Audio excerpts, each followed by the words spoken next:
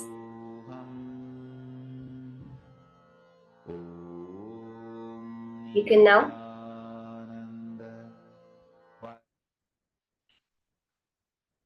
verify the movement that happened. You can look back if you've taken a video or a photograph, before photo, after photo. You can check how the change has happened.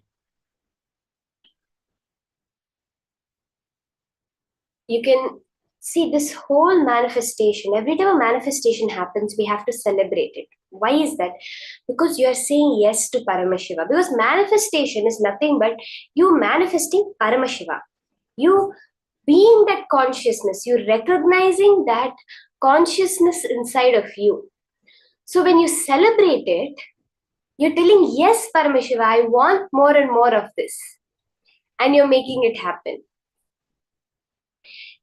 As I was telling before, we have the whole way of the placebo effect. We see, right, how just our belief can make a reality. Now, I mean, we all be thinking, oh, I believe only negative things. I only believe bad things happening. I do not believe anything good happening. But then, very clearly, science has come up with this science now where they're recognizing the whole placebo effect. They are witnessing the whole changing in the brain that happens, through which the brain can change and change what it believes, the various pathways that go through, and witness and can manifest new things in our life, because we are able to have this thing called neuroplasticity. When we manifest, we are not manifesting. It's not us who is doing it. It is we are witnessing Paramashiva's manifestation. That's all. Now, Swamiji is going to be taking us further into this idea, this cognition about conscious elasticity and neuroplasticity, about how Not being stuck with something small, but being able to constantly expand. Being able to be fluid with the way the world functions and make your reality the way you want it. Let us now hear these higher powerful cognitions from Swamiji on conscious elasticity.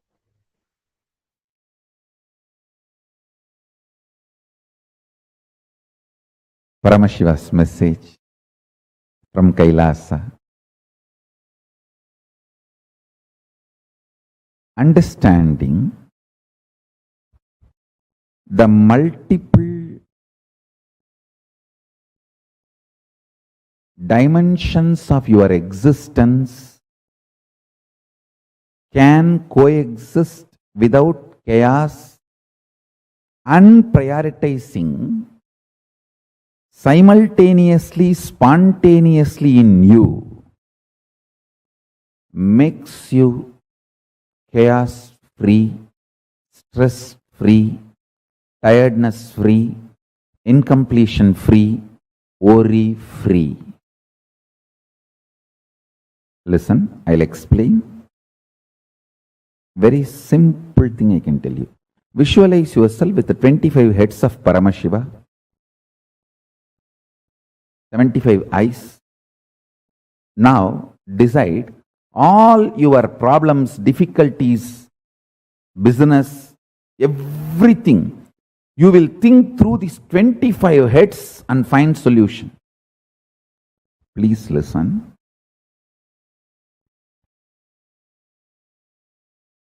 These visualizations like 25 heads of Paramashiva, 75 eyes of Paramashiva, 50 hands of Paramashiva, all these expands your conscious elasticity.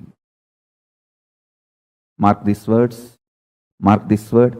Conscious elasticity means capacity to conceive larger ideas, ideologies, principles, theologies without getting broken or damaged, feeling consistently all the multi-dimensions of your existence and the cosmos is organized, centered on you, your consciousness.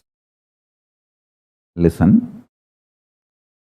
If you feel in the waking state who you are and in the dream state who you are is absolutely unconnected and not even able to have connection, be very clear, it means you are highly stressed and almost broken inside.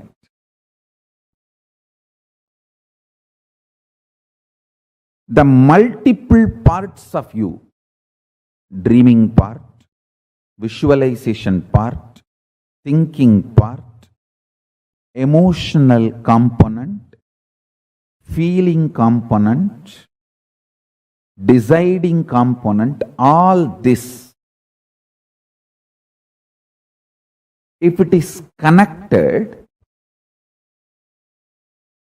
in sync, synergic,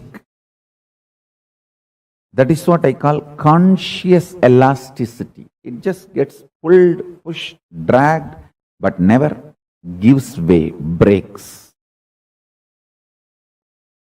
Falling into dream state, falling into deep sleep, getting out of it should be almost like a sweet vacation.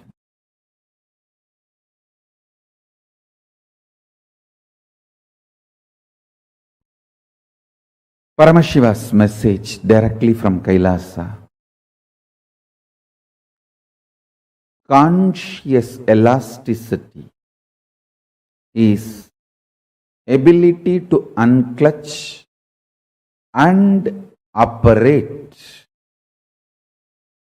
Ability to unclutch and operate. In Sanskrit, we use the word called Sahaja Samadhi. ability to be absolutely stress-free, but alive, active, vibrant.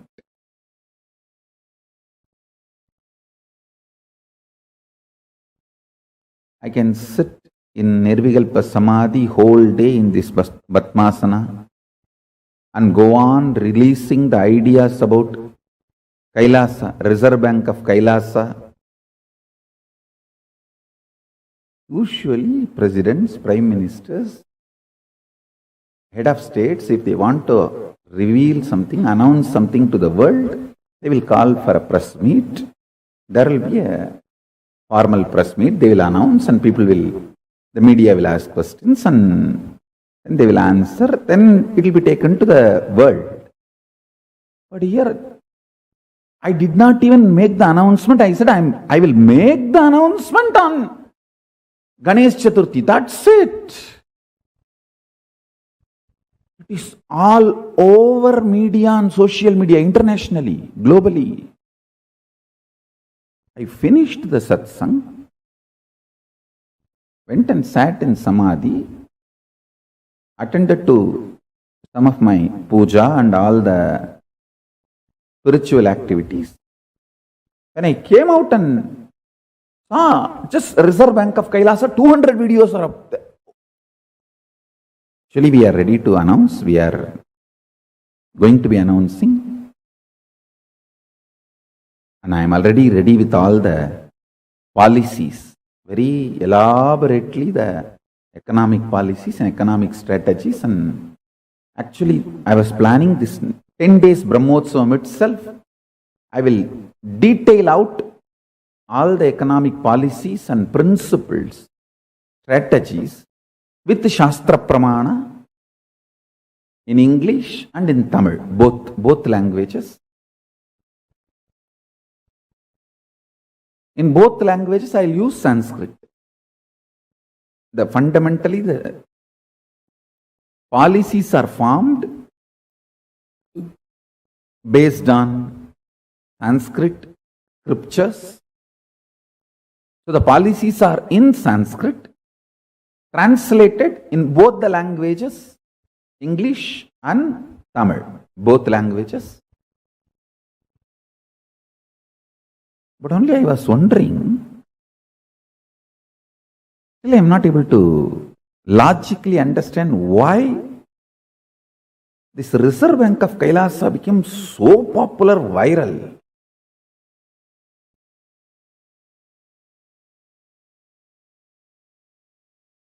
Because I am talking every day, so many things. Understand the principle of conscious elasticity, then you will be able to understand what I am trying to share with you all. Conscious elasticity means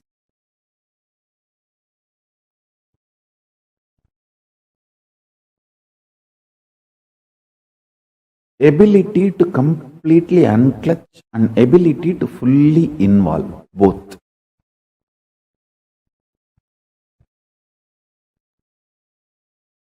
This ability gets built in your system when you start enjoying unclutching more and more.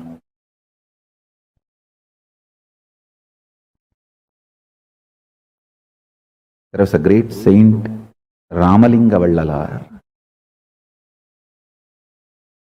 in South India. He gives a beautiful 3 instruction. Pasittiru, Thanittiru, Velittiru.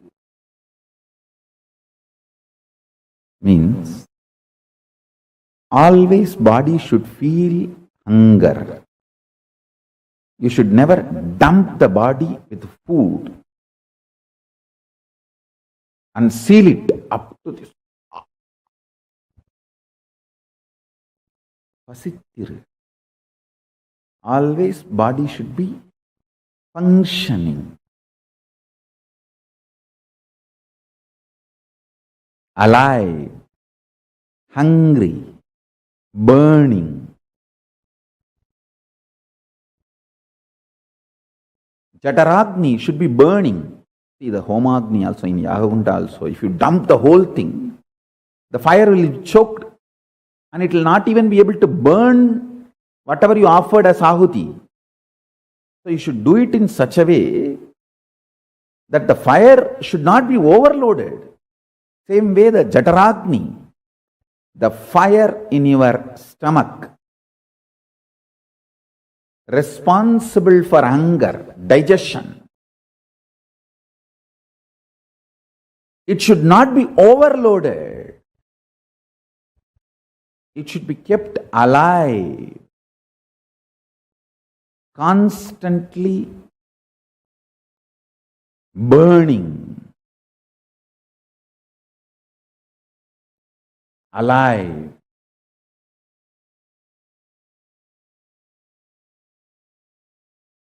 Excited, inspired, burning.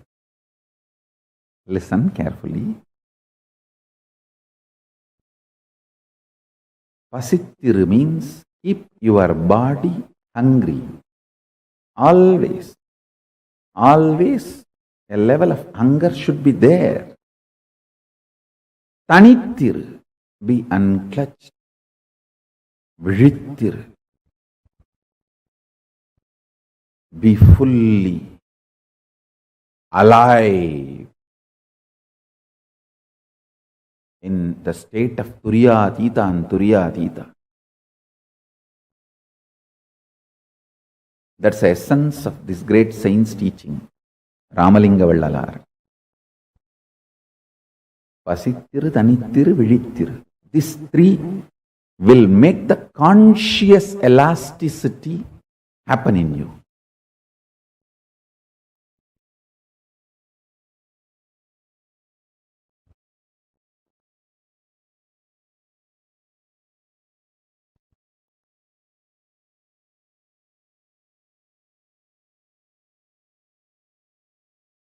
I tell you,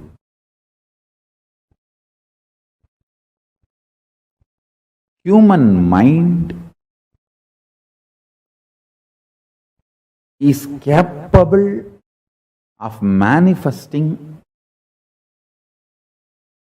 everything in the life. Listen carefully. You are absolutely capable of manifesting all the powers and possibilities of Paramashiva. Your delusion, I should say, the delusion forcibly dumped on you by society, your brainwashing education system, actually, society does not want classy people. It wants middle class, mediocre. Because only then it can continue to exploit you and you will be like a sheep. That is why the brainwashing, materialistic education teaches you, if you are absolutely silent, unclutched, you will not be active, enjoying life. If you are active, outgoing, you will not be indrawn. That is stupidity taught to you. This is taught in multiple levels. You should always be outgoing, and if you learnt only outgoing, you will collapse in depression. If you learnt only going inside,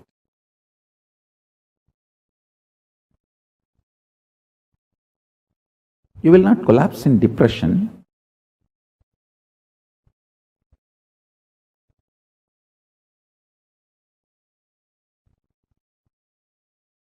Maybe you will be a little impractical with the outer world. But I tell you, real unclutching is neither only going inward nor only going outward. It is expanding your conscious elasticity. the more you learn unclutching, you will have the ability to go inward and you will have so much excitement and deep involved thinking through. So many celebrities who are absolutely outgoing are depressed and suicidal in their personal lives. Celebrity suicide is not accident. By the fundamental design of the binary logic and Macaulay education and materialistic brainwashing, only outgoing person has to be suicidal. It's not something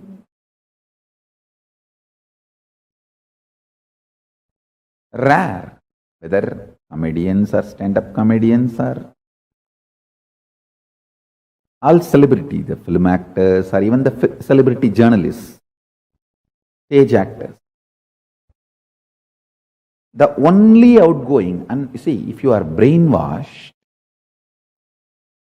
you are capable of only one thing, that is all is needed to destroy you. Either you die as a mediocre forever, or you live as conflicted genius and collapse. I tell you, conscious elasticity,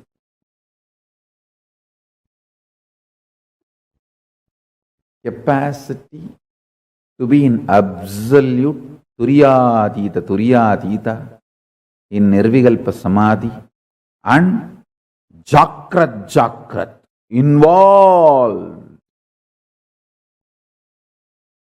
Conscious elasticity means you can catch a thought before it gets formed inside you. Microscopic. And you can see the stars. Telescopic. And know the path it is traveling. Understand? You can catch a thought before it forms inside you. Microscopic. You can see the stars and its path. Telescopic. Is what I call as conscious elasticity. I tell you, you are simply capable of it.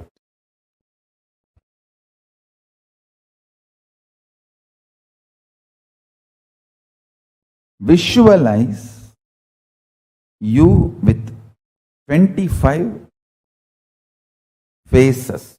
I tell you, every day you are also doing all these 25 actions. You are creating something. You are maintaining something. You are rejuvenating something. You are pulling yourself out of delusion sometimes. You are liberating yourself sometimes.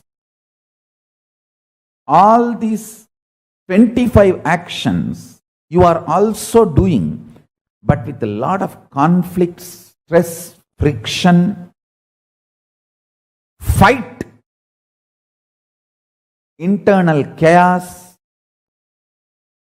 because you do not understand all these 25 can coexist in a very orderly way.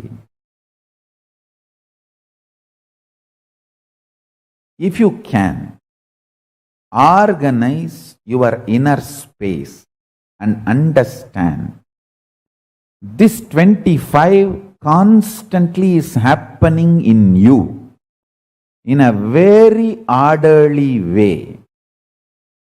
Please understand, this next 24 hours, I want to dedicate this. I want to dedicate it to this one principle. All of you sit and pen down, think, do Vakyartha Sadas on this one principle. How you are doing all these 25 actions of Paramashiva in your life every day. Understand? Macrocosm is Paramashiva, microcosm is you. You are the microcosmic version of macrocosm Paramashiva. Brahmanda is in Pindanda. Brahmanda is Paramashiva. You in your body, in your Pindanda, is direct version, reflection, representation of that Paramashiva in all his glory, capability, possibility and powers. You are blueprint of Paramashiva. Conscious elasticity. If you visualize you with all these 25 phases of Paramashiva, the different aspects of your life, your capacity to keep everything integrated to your consciousness is conscious elasticity. If you feel these 25 phases, heads of Paramashiva is on your head, the neck muscle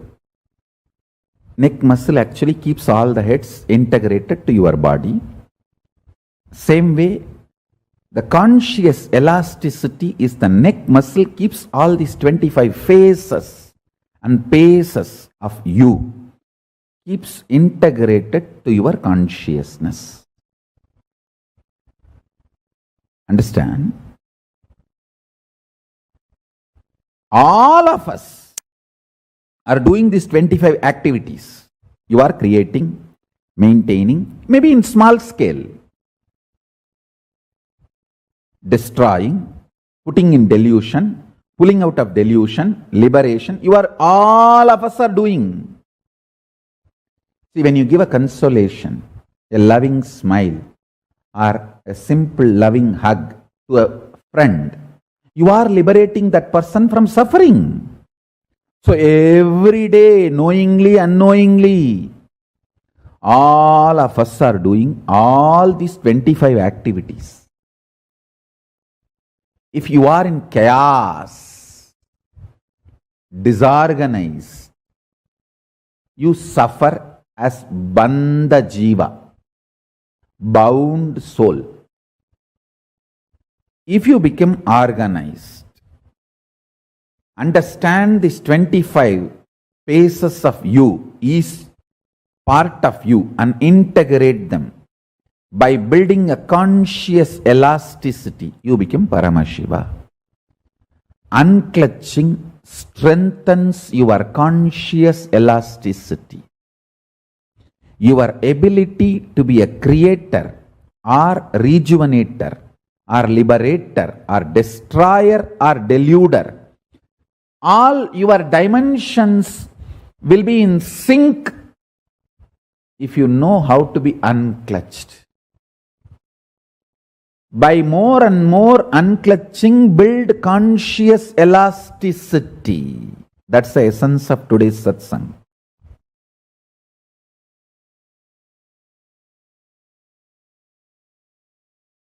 When you actually unclutch, not just your thought currents, your liver, your kidney, your intestine, the very elasticity and plasticity of your brain changes. Listen.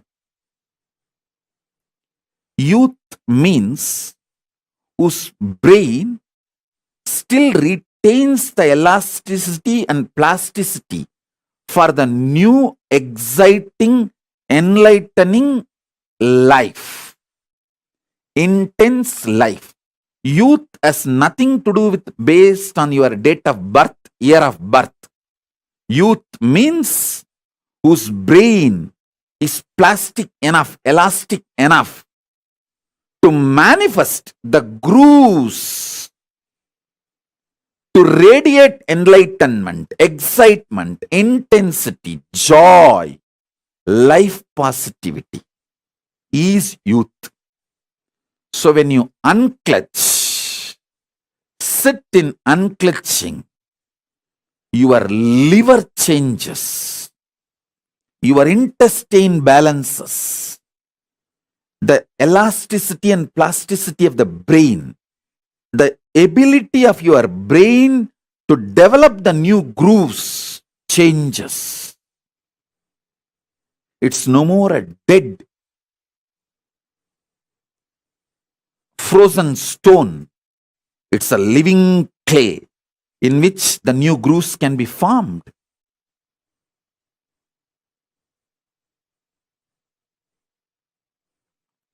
Youth is a person who can get inspired, who can get excited, who can really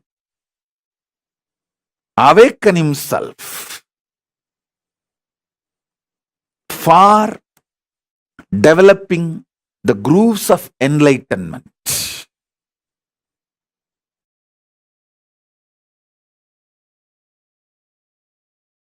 Simplest way,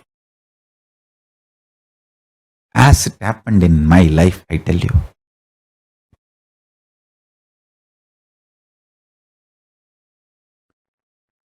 I just know my Guru is Paramashiva and I am committed to him. I'll do it. That's it. Understand? But I know I will be integrated to my Guru and my commitment to my Guru, and not even one second iota of doubt or idea of not doing even appeared. Forget about that thought appearing and then me consoling and denying and saying, no, there is no internal struggle. I just know I am committed to my Guru and I will do it. He may not be physically available to me now. That does not mean my commitment to him changes. When your commitment to your Guru changes, even if your Guru is physically alive, even if you are living with your Guru, you are Guru widower. If your commitment to Guru has not changed, you are Dirgha Sumangali, Nitya Sumangali.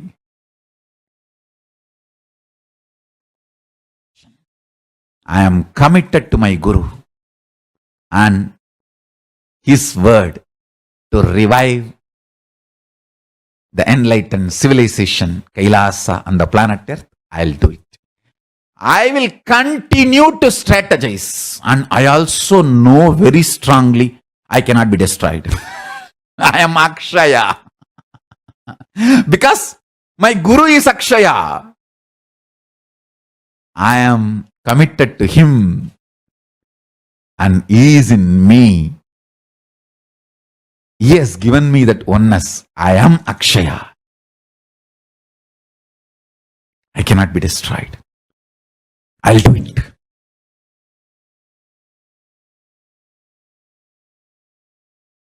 And I am successful in making it happen.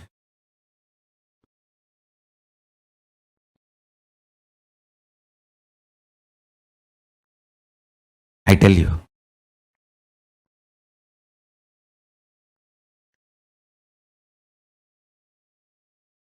fundamentally, enlightenment is too simple. The identity you cognize as you just needed to move from pi of destructive individual identity to pi of Paramashiva. See, your foundation software, that binary code, is destructive, powerless ideas, concepts, cognitions. If we wake up to the powerful cognitions,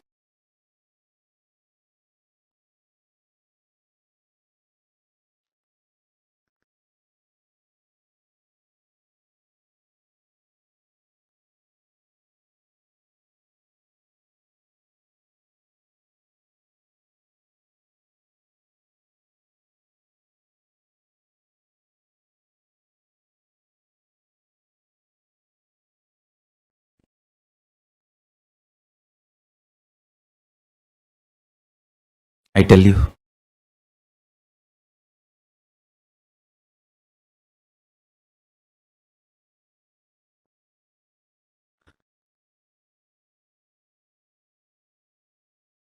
the whole being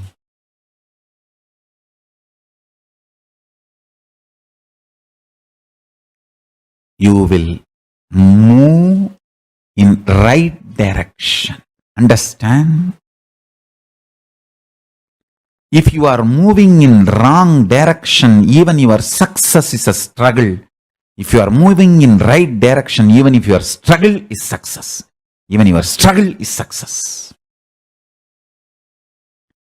Whether life is a struggle or success is all about the direction, not about the speed or what you face during the journey.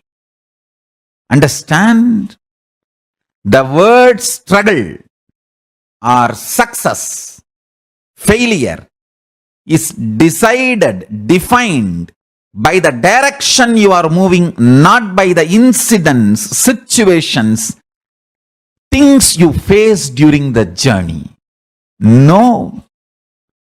If your identity is right, if your Akshaya Guna, the pi, the cognitions are right, even your struggles are biggest success.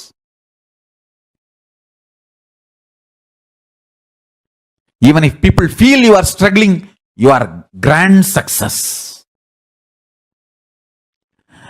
If your Akshaya Guna, core existence is delusion, even if people feel you are successful, you are only struggling.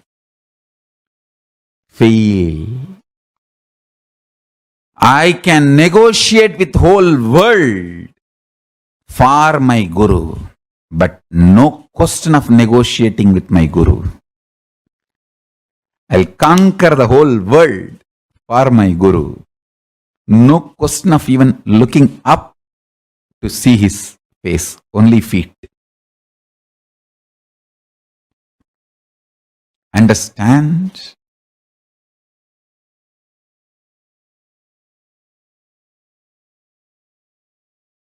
Pi of Paramashiva is Guru. If you negotiate with the core concept Akshaya Guna, then when are you going to reach and be integrated and strategize for it? Strategizing for your enlightened identity is living enlightenment. Strategizing to live and manifest your enlightened identity is living enlightenment.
Sorry all, sorry for the technical glitch. Yes, now hope all of you are able to hear.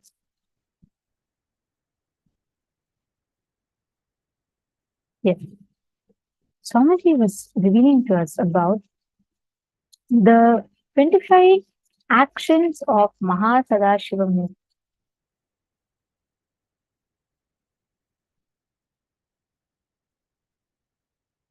How Mahasadashiva does the Panchakrityas, the actions of creation, sustenance, rejuvenation, pulling out of delusion, liberation, all of it he does without any kind of a stress or anything. He continuously happens. He keeps doing. Sorry, Sanjay, Oriaya, Sumitang, host Schmidt. I know all of you were trying to signal. I apologize. There's a small mistake. Okay. So now what we are going to be understanding is how it is possible for us to experience that multidimensional activity of the cosmos. How can me, you, all of us manifest that conscious elasticity that Paramashiva, Mahasadashiva exists in?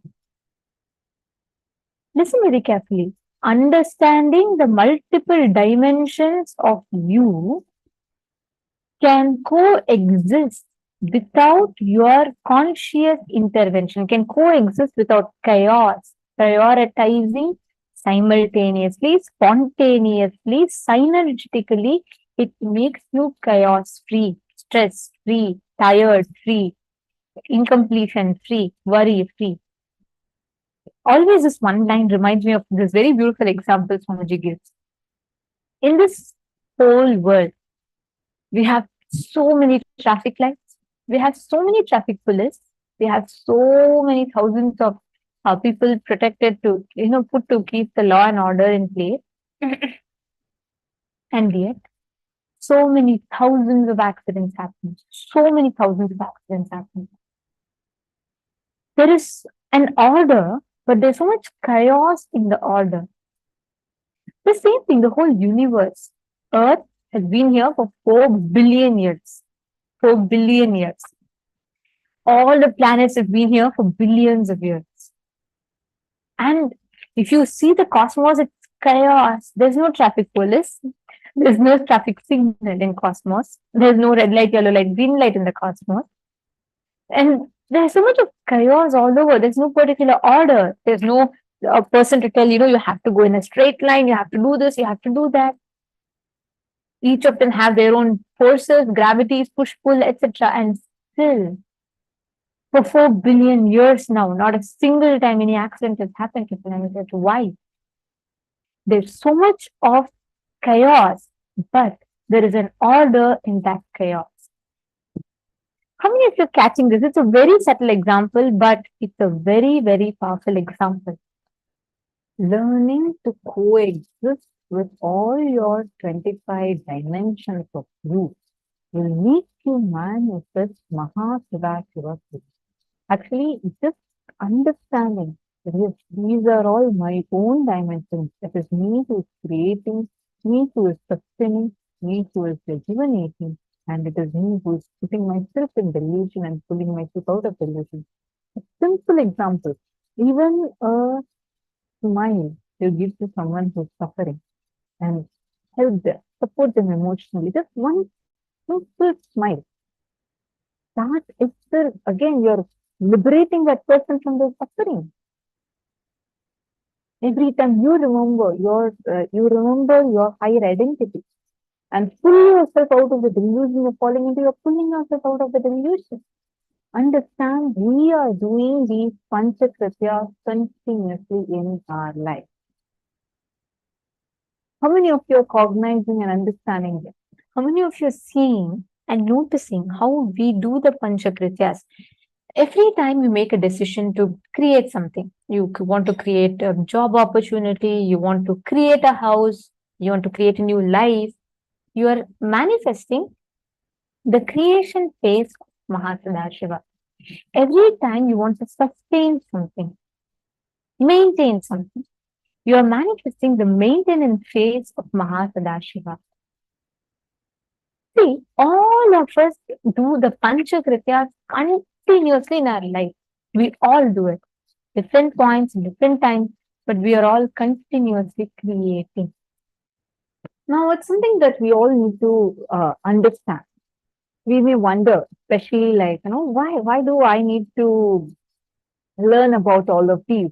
What is the necessity for me to learn about all of these? How many of you at many points in your life feel, oh God, why is this happening to me like this in life? Or it's so cruel. Or life is so cruel. Oh, I would not get this. I would not get that. All those negative conversations, the moment you remind yourself that it is you who is creating, you will not be in the side of powerlessness. You would be in the side of powerfulness, responsibility. You would be the leader of your life. Take a few minutes. You're going to cognize how you're doing these activities in your life. You will have the ability. If you want the ability to generate wealth as and when you want, you need to cognize that you have the power to create anything that you want. See your own body.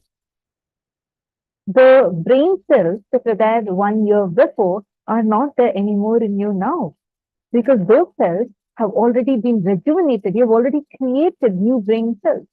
Your entire body is not the same as how it was just 1 year before, because you've already generated every single cell in your body. It takes almost a year to recycle, like for rejuvenating. The old cells dying and new cells forming completely from head to toe, including every internal organ. New cells have been created and you're a completely new person. Who created those cells? You. Every time you are rejuvenating yourself, simple decision, many times it's just a decision that you will want to change a thought. If you can change it, you have that power. Now, let's do a quick thing. We are going to be going through an internalization exercise to cognize and understand all of these. And I request all of you to listen intensely, participate intensely, and write down the steps, the exercise along with us. Yes, Arumugamaya, Vishwanatha Kanya, and Ma Jnana Pradayini, Ma Smriti. I request all of you, all the participants that are watching us, viewers that are watching us on YouTube as well, please keep posting your understandings, keep interacting with us so we can be sure.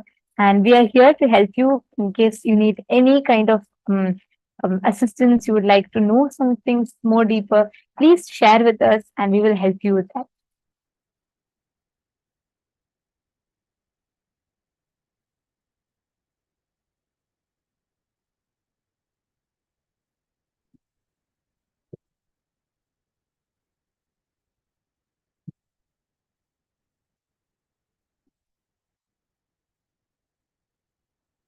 Understanding the multiple dimensions of your existence can coexist without chaos, and prioritizing simultaneously, spontaneously in you makes you chaos-free, stress-free, tiredness-free, incompletion-free, worry-free. Visualizations like 25 heads of Paramashiva, 25 eyes of Paramashiva, 50 hands of Paramashiva, all of these expand your conscious elasticity. Actually, when we talk about conscious elasticity, I want to mention a few things. Like, for me, when I joined Gurukul, right, I was 14 years old when I joined Gurukul, and to be with children in the Gurukul, being so small, like 7-year-old kids, 8-year-old kids, they'll be so small. With the kind of language that the kids would be talking would be something extraordinary. First time when I joined Gurukul, it was like, wow. It was like entering a new world altogether. Like 7-year-old kids, she would come up, walk up to me and tell me that, like if I say, oh, it's painful, how can you experience pain? If pain is alive, you're conscious. The first day I joined Gurukul, I thought, okay, probably because they're cheering in the satsang and they're only talking these. in front of me something happened, which is what made me understand, like the first time I understood how this is all experience. It's not just words. In front of me, actually, there were um, two kids that were playing, and one pushed the other one, and the kid fell off, and he hurt his elbow. And they both started talking. I expected that they may fight with each other. This was like my day 2 or 3 of Gurukul. Like I was completely new. I didn't know about Swamiji. I didn't know about Gurukul much. I'm like brand new and I joined this. And the kind of exposure I have had outside was completely different. Like the kind of kids I have met outside, or like the kind of conversation kids would have outside, is completely different. So this I was expecting probably they're going to quarrel with each other. I was shocked. The conversations they had. One was asking the other one, how is it integrity to hurt this body, even though my consciousness does not experience any pain, but you are hurting this body. And the other kid is saying, no, like the language they spoke. See, when you are happy, when you're talking to someone else, I understand like you can talk anything. But when you're in that suffering or like in a pain or something, like where your life is like, you react usually. You operate only from what's in your unconscious. Swamiji had gifted all of us, even in our unconscious, we're only highly conscious. The conscious elasticity in you, more and more you start listening to these powerful cognitions, cognizing them, it will expand so high. There would be nothing called as any low point. Even in what you think as low point, you would actually be such a high conscious being. Understand? We are going to be cognizing what is this conscious elasticity.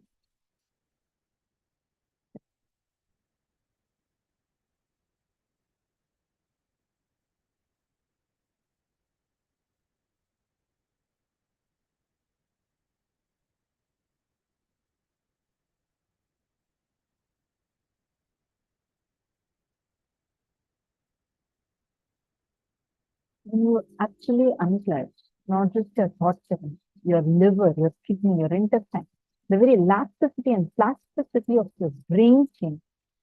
Real unflexing is neither only going inward nor only going outward. It is expanding your conscious elasticity. Take a few minutes, cognize every single word. Each word in this is so important.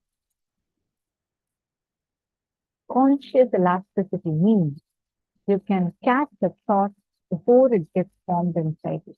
Microscopic, and you can see the stars, telescopic, and know the path that they are traveling. You have the ability to do both at the same time, simultaneously, synergetically.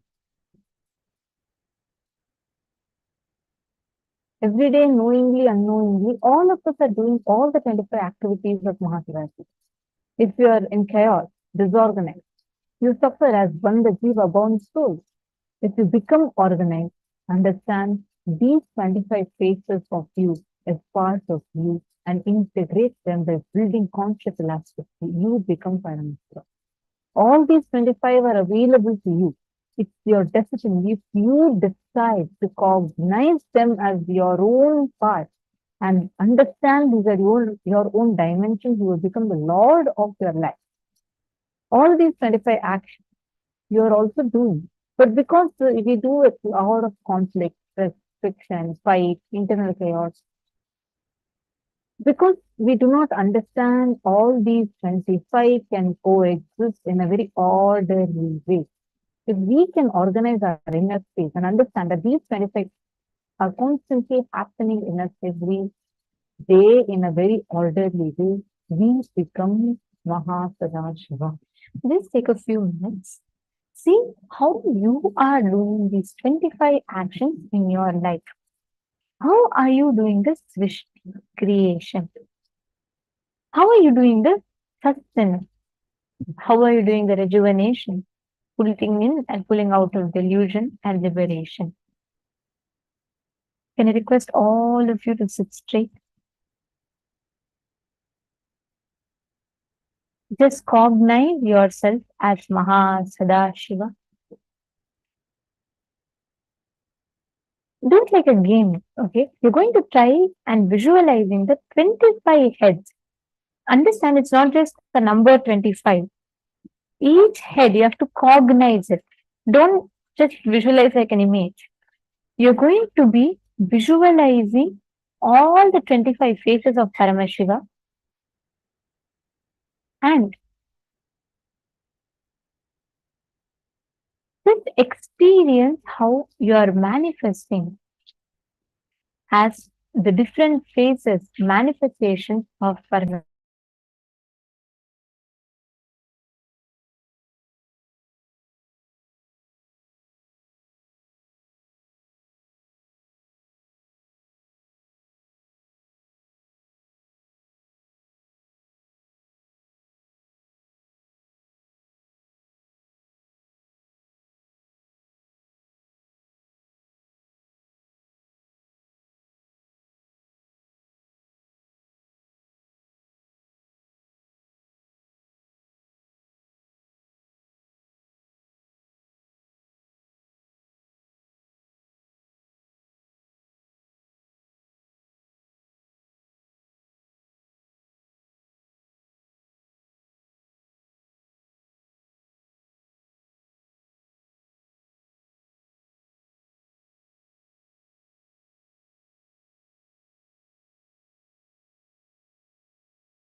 Now, in that same space of sitting as Paramashiva,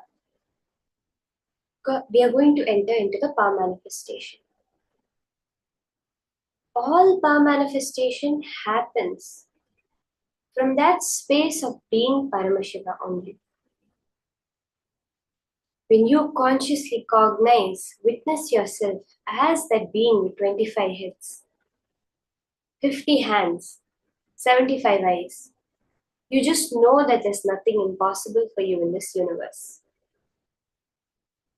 So now we'll be continuing the power of consciousness over matter. As we did in the previous round, we had a needle kept in the water on which we were moving it on the surface of the water.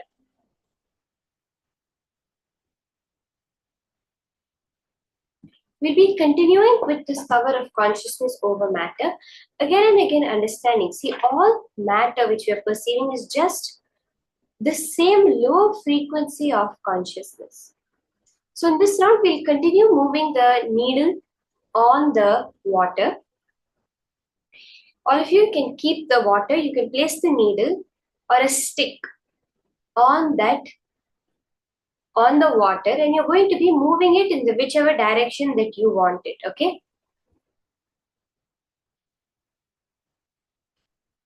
Again and again, when you cognize, when you remember, yes, I am Paramashiva. At the subtlest level, there is no such thing as matter when we look at it. See, when you go into your deep sleep state, do you cognize some matter, that there's something like a world is there, there is so many problems, my boss is angry with me, or else anything? Do you actually even cognize it in your deep sleep? No, right? Actually, now also, we have that capability of being in that space, consciously interacting with life, making everything happen, but knowing that nothing exists. It's just a dream.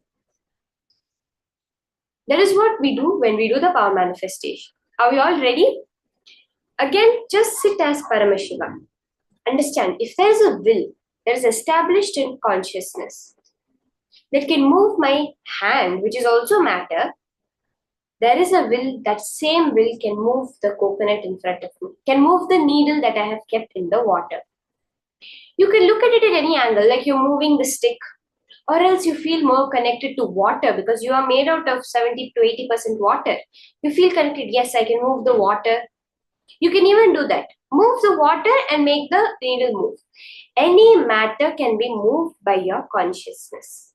That is the truth that Swamiji is giving us.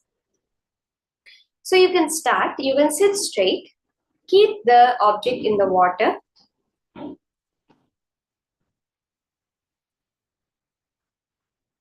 can sit with your head, neck and spine in a straight line. Start unclutching.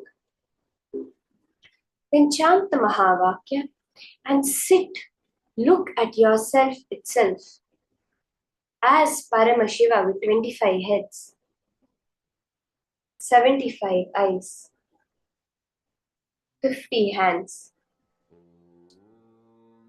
You're not visualizing. Leah Khoury, you're asking, I go thoughtless and then I visualize. You are being that. You're not visualizing yourself as Paramashiva. It's not a image that you're bringing up. You are being Paramashiva in that moment. Like how you feel yourself in your body.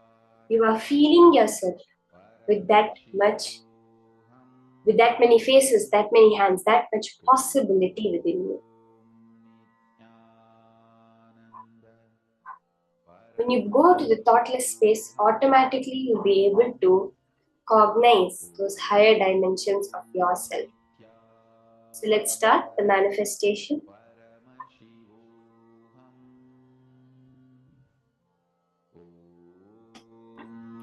Nithyananda Paramashivoham Om Nithyananda Paramashivoham Om Nithyananda Paramashivoham Om Nithyananda Paramashivoham Om Nithyananda Paramashivoham Om Nithyananda